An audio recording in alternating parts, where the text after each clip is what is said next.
I will be inspecting later the registration office for immigration and see about issuance of passports. As we promised, maximum 7 days. When you apply for passport, you must get your passport. Maximum 10 days. If you apply for ID, you must get your ID. I want to see how we can ensure that service delivery is in these sectors is guaranteed.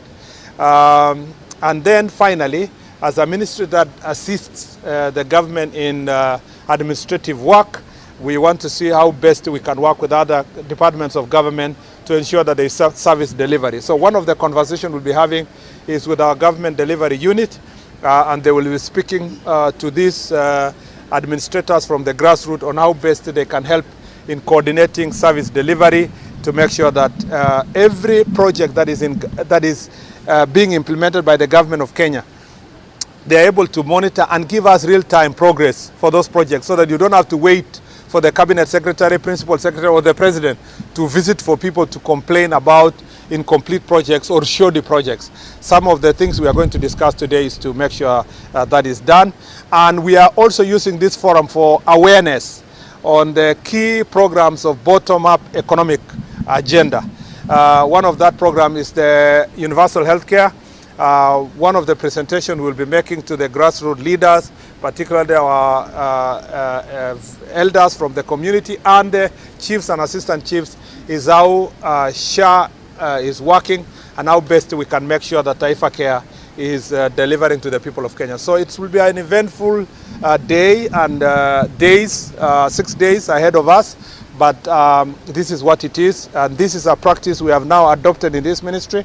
We will visit the entire 47 counties across the country. We've just started with Coast Region, and I will be working from here. Besides the work that will be related to the 6 counties, I'll continue discharging my national duties from this region for the next 6 days. Yes. Thank you.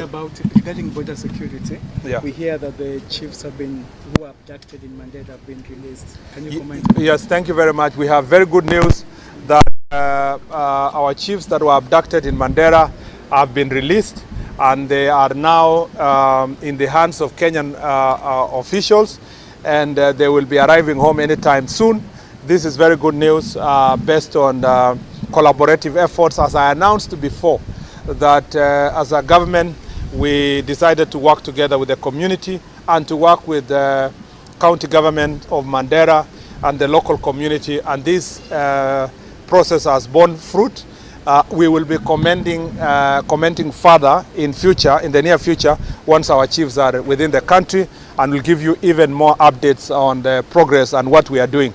The thing that many Kenyans need to know is that our country is safe because there are men and women who are making great sacrifices. The fact that we don't discuss threats of terrorism and Al-Shabaab and so forth every day does not mean that our country is not facing constant threat from these elements.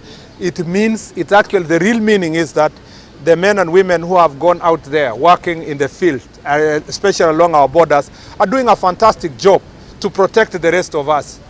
We don't speak about this every day, but it just needs to be known by all Kenyans that we are safe because our police officers, our NPR, our chiefs, our assistant chiefs, and many citizens in the community who are cooperating with the security sector are helping us to keep our country safe. And therefore, we will be making a statement in the next few days in detail on the progress of that issue.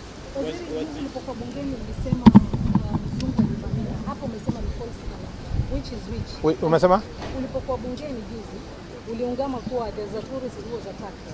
Hapa umesema ni false alarm. Nimesema kwamba vile iliripotiwa, si kwamba kuna mtu alinyang'anywa, aliporwa simu yake. Kuna mzungu moja alivamiwa na vijana na kuporwa simu, lakini sio genge vile watu walikusema kwamba kuna magenge ya wakora walivamia watalii wengi. Hapana, siwezi kakataa. Ukweli ya mambo ni kwamba mtalii moja alinyang'anywa simu na mkora moja kwa hapa jiji, na kulikuwa na makosa kidogo ya coordination kati yetu na ile police unit yenye inasimamia mambo ya tourism, na wale ambao department yetu yenye inafanya mambo ya utalii. Hiyo ilikuwa ni makosa kidogo ilifanyika. Yenye nasema ni false alarm ni kwamba haikuwa kwamba walivamiwa na magenge wenye or let me put it in black and white.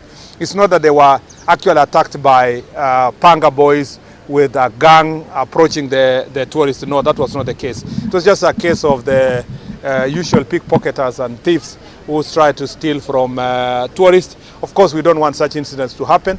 But I want to appreciate the media houses. Most of the media houses carried out the story accurately with national interest at heart.